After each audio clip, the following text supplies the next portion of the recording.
Granada a été dominé par un superbe Lionel Messi qui fait cette passe pour Thuram et qui va chercher le retour pour ouvrir les débats après seulement 7 minutes et quelques.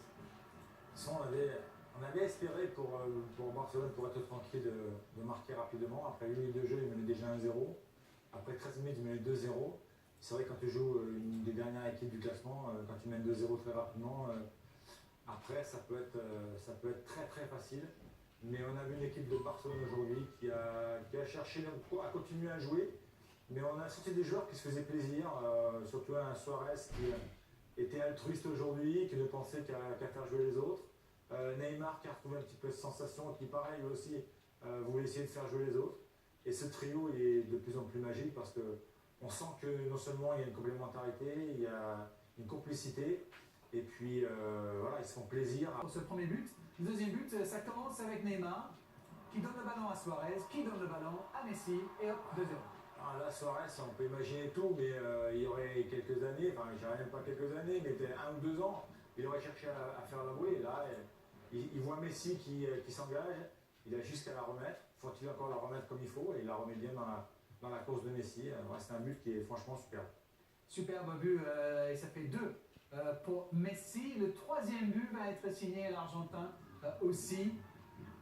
Enfin, il marque un triplé dans cette année 2016, on a dû attendre longtemps.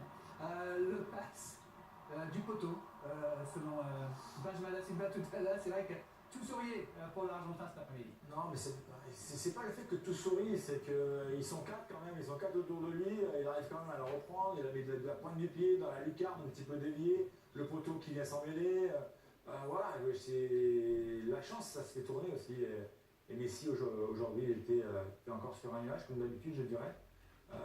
Voilà, le talent c'est le talent, et quand on sait ce qu'il est capable de faire Messi, aujourd'hui on n'a pas senti qu'il faisait un grand match, mais à chaque fois il était là au bon moment, au bon endroit. Et on a vu aussi sur ce but qu'Arda Thuram a laissé passer le ballon entre les jambes, comme sur le premier but. C'était Suarez qui laisse passer le ballon entre les jambes, les joueurs de Barcelone qui nous régalent. Et le quatrième but, on a vu un Neymar qui avait été impliqué sur tout ce qui était bon côté barcelonais cet après-midi. Et bien le quatrième but, c'est pour lui. Messi qui était en jeu et qui laisse passer. Alors c'est vrai qu'on a eu ce débat tous les deux concernant l'enjeu de position de Messi. C'est vrai que pour le gardien c'est problématique parce que le gardien, quoi qu'il arrive, il s'attend déjà à lever le bras, il s'attend à ce que Messi soit hors jeu. Et finalement, Messi ne la joue pas du tout, même s'il fait un petit mouvement. Action de jeu par action de jeu, mais lui Neymar n'y était pas, et bon, il a fini l'action comme il fallait, c'est-à-dire en marquant ce but qui attendait depuis un moment. Et oui, c'est malin de la part de Messi. Il sait, il sent qu'il est hors jeu, donc Barça repasse devant Atlético Madrid en attendant le match d'Atlético tout à l'heure.